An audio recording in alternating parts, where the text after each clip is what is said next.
business team in ASPAC. After 7 years of handling Globe on the agency side, Monday crossed the road and joined Globe in 2017. It is Saturday, but let's have Monday Gonzales on the stage. Thank you, Gretchen. Good morning, everyone. I hope you're having a very enriching experience so far. This is a very interesting forum. Actually, first of all, I'd like to thank Napana for mounting this Congress. It's very timely, given the issue so far. And I hope that a lot more organizations and companies will, moving forward, support forums like this. Okay, so what is the value of Globe? The topic is brand building, responsible advertising, and positive messaging. What is the value of Globe in this forum? Let me quickly run through a few stats by you about Globe. Here. Sorry.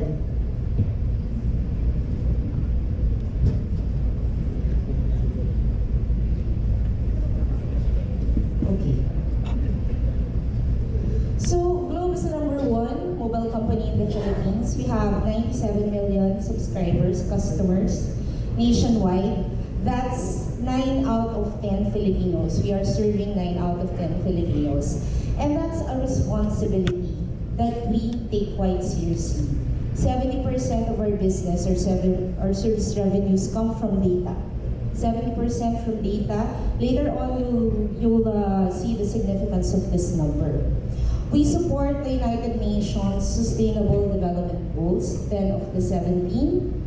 Our purpose: we see a Philippines where family dreams come true, businesses flourish, and the nation is admired. So this is all in our thrust to contribute to nation building. In everything we do, we treat people right to do a globe of good. Simple lang po ang philosophy namin. Simplistically, we want to create a circle of happiness amongst our employees, our shareholders, and ultimately, of course, our customers, you guys, our subscribers. Because syempre nandito po kami to make you happy as you experience our products and all the rest of the services that we provide. Globe has gone beyond telco. Hindi na po kami messaging. It's not just all about calls. I hope you're experiencing this already. Who of you here have GCash accounts? Ayan, di ba ang saya-saya? It's so convenient. So this is all part of our, going beyond business and providing you guys with conveniences like yun nga, yung GCash mobile wallet that would, allow you to enjoy a cashless life, diba? So aside from that, which is under Mint, we have a lot of other affiliates and subsidiaries under Globe. We have Kickstart, which is a venture capital firm for startups in key tech areas. So ito po, naghahanap ng mga companies that go into data analytics, cloud computing, artificial intelligence, and even health and wellness. We have AdSpark, which is our digital media agency. We have Consulta MD. Consulta MD is a 24/7 hotline, medical hotline. So pwedeng tumawag doon and there are doctors who are available for consultation 24/7. We also have Globe Studios. I'm not sure if you're familiar with it. We co-create and co-produce Filipino films together with local partners. We recently launched, I don't know if you've seen it, it's an original Netflix series, Dead Kids, directed by Michael Red over Netflix. We also have the 917 lifestyle brand, Globe Live. Kami po yung nagmamount ng mga musical dyan sa BGC. Like recently we had, ito na po, musical. So we have so many other stuff going on beyond the core services that we provide. Sino po ang mga gamers dito? Ayan, we're also very heavy into esports. We recently had the Conquerors Manila. This is the biggest League of Legends in Southeast Asia competition. We also launched our own professional esports team, Team Liab, in cooperation with Mineski.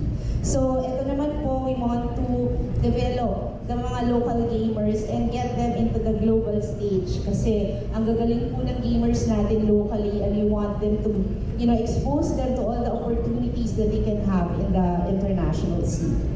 So, if you'll see all of this po, we have evolved as a business to enrich the lives of our customers, and this is towards nation building and creating a positive societal impact for the country.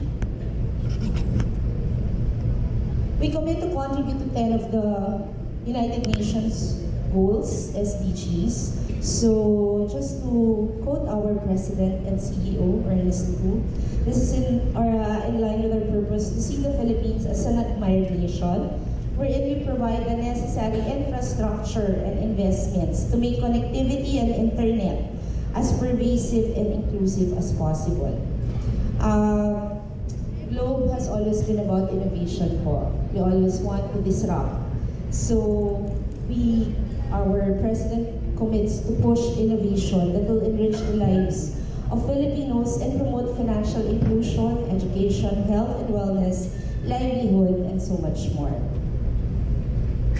Because we aim to create a wonderful world by combining innovation with the power of collaboration, information, and communications technology. As our business continues to grow, we contribute to nation building with an engaged and empowered workforce committed to doing a globe of good.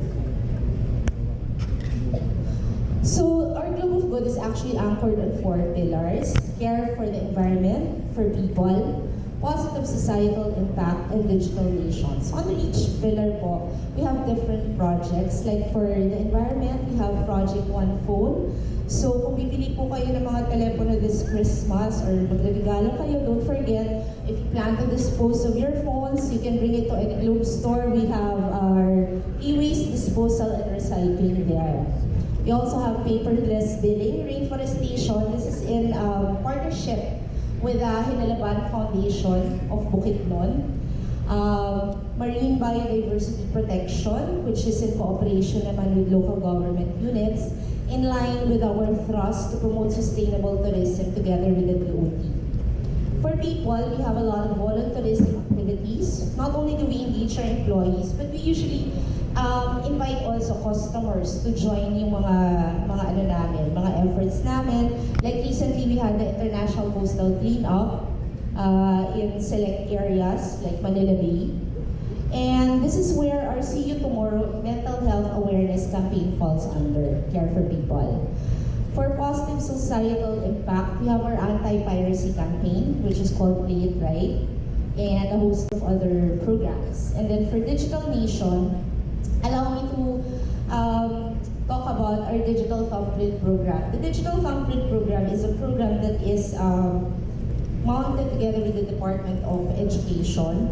So it's actually aimed to teach digital literacy to students, teaching them about online responsibility and helping them be protected against online threats. So it's a host of modules that we have developed together with the Department of Education. Tapos we have recently tied up with Facebook also to develop the module on digital discernment para people, students know what's fake or not. And then we also had a partnership with another organization to develop a module specifically for parents. Para yung parents nakaka-ride dun sa digital life ng mga kids nila. And in fact, we were so proud kasi this year, the Digital Thumbprint program is already being incorporated in the K-12 curriculum of the Department of Education. So that's being worked on right now. Okay, so under that, we also have cyber wellness, telehealth services, and financial services. Okay, so focusing on our mental health awareness campaign, these were the first stats that we're tying up with the Natasha Goldborn Foundation, as well as the Department of Health for the Hope Line. So we are the providers of the platform, and NGF is the one who runs the hotline. So these were the stats that we were faced with. More than 3 million Filipinos are struggling with depression. seen a lot of stats earlier, but this is the official that we were working on. It was so alarming that it was the age group of 15 to 24 that was more prone to depression. So these are you guys, Gen Z, and millennials. So bulk of this, the millennials are actually our key customers. Millennials are digital natives by nature, and their exposure to the negative side of the internet makes them vulnerable to mental health issues. So this is the significance of Globe in this forum. We operate in the digital world, going beyond business. We use the platform to create campaigns on advocacies and projects that enhance the lives of our customers, in this case, focusing on millennials. There's still a lot of stats. I will go through each. You've been seeing a lot of stats earlier, but maybe I could just go through some of the most significant ones. 6 individuals commit suicide every day, recorded in the Philippines alone. 237 number of children within the 10 to 14 age group committed suicide from 2012 to 2016 in the Philippines, which is quite alarming for me because we have been focusing on the older teens. So it is alarming for me to see that, you know, as early as 10 to 14, we have suicides happening already. Suicide is the second leading cause of death among 15 to 29-year-olds. There's only one psychiatrist attending to 5 patients a day. I think this was discussed earlier on the shortfall of the necessary medical attention for mental health. And 2.3 males die of suicide per 100,000 population, while it's 1.2 females. So it's more prevalent, or it's double the number for males versus females. They're saying that most likely there are more numbers than the 3 million because given the stigma, there's still a lot of unreported cases about mental health. So I'd like to take you through the Hope Line journey. Hope Line is the 24/7 hotline of Natasha Goldborn Foundation, Department of Health. It's for emotional crisis intervention and suicide prevention. Globe and NGF launched the Hope Line with less than 10 responders in 2013.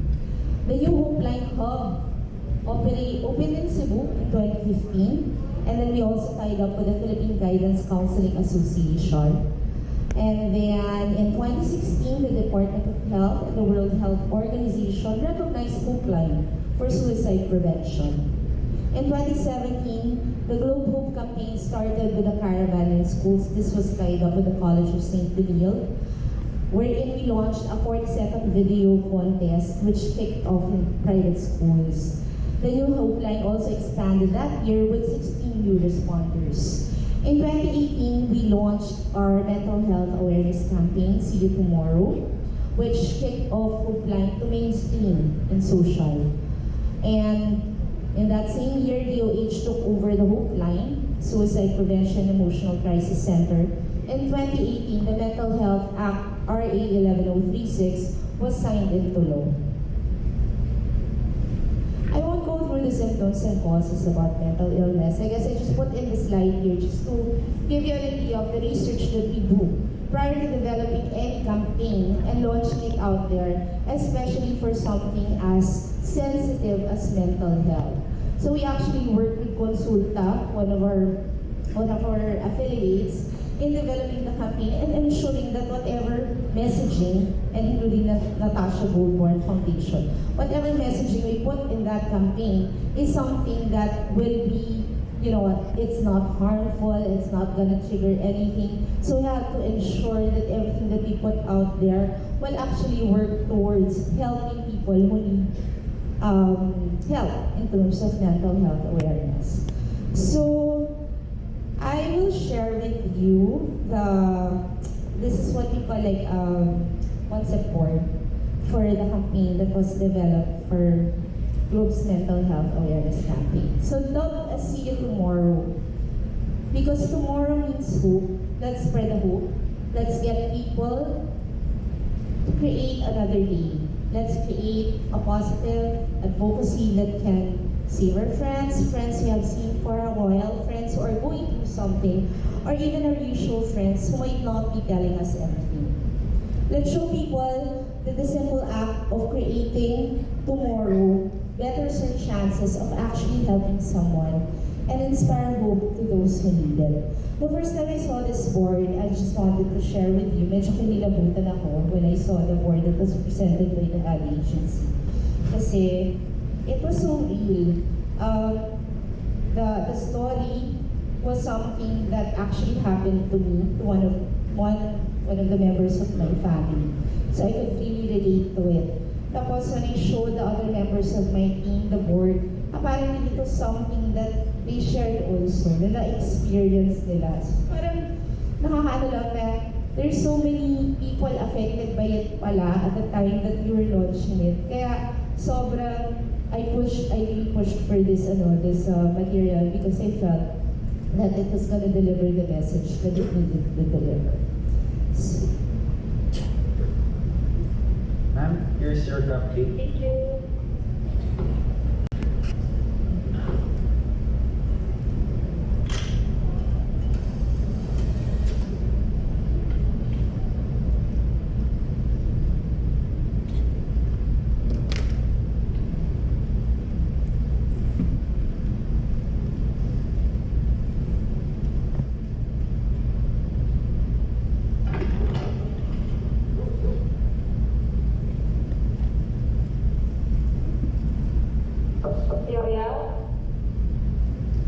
Yoya.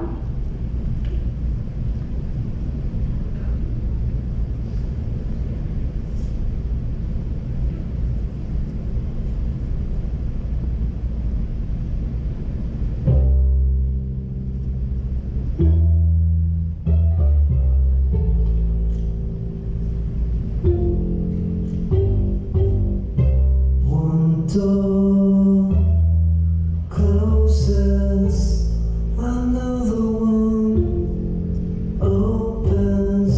Start new stories and this sentence.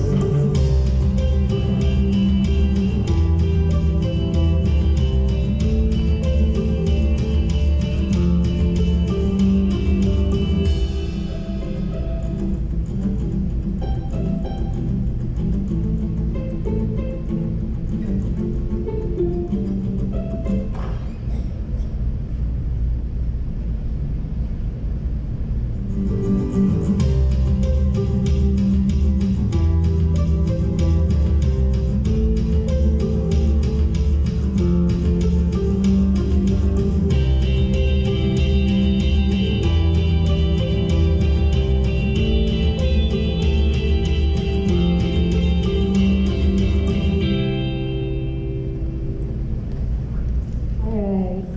So this actually was awarded by the PANA with a Brand Bravery Award. Called a Brand Bravery Award good, and I was so proud because we really felt so strongly for this campaign. The next one, after we ran this campaign, we of course constantly monitor the results of the campaign so that we are able to reach as many people as possible, especially those who really need the help, that relevant people that we need to reach. So we found out that it was resonating more amongst males. So we actually went back and quickly developed another campaign that would be more targeted towards males and already addressing specific issues. Because it's very different, diba? Males and females. Actually, but if you go down the individual level, mas different pa. But in general, we did a material that was working to talk to males and depression. Follow your feet. You can try to run as fast as you can, but you're going nowhere. Oh, come on, be a man. If you can't even carry this weight, then you better quit. Vlogger po.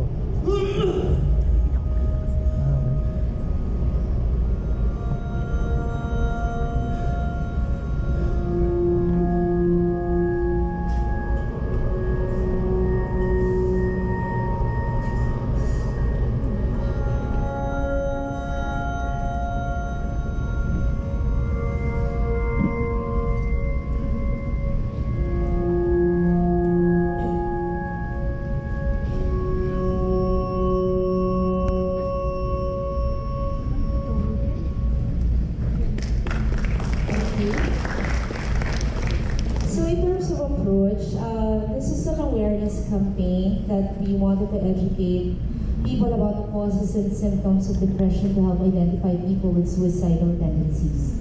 After which, we wanted to reach the friends and family because they're the ones who will be able to see the signs and symptoms.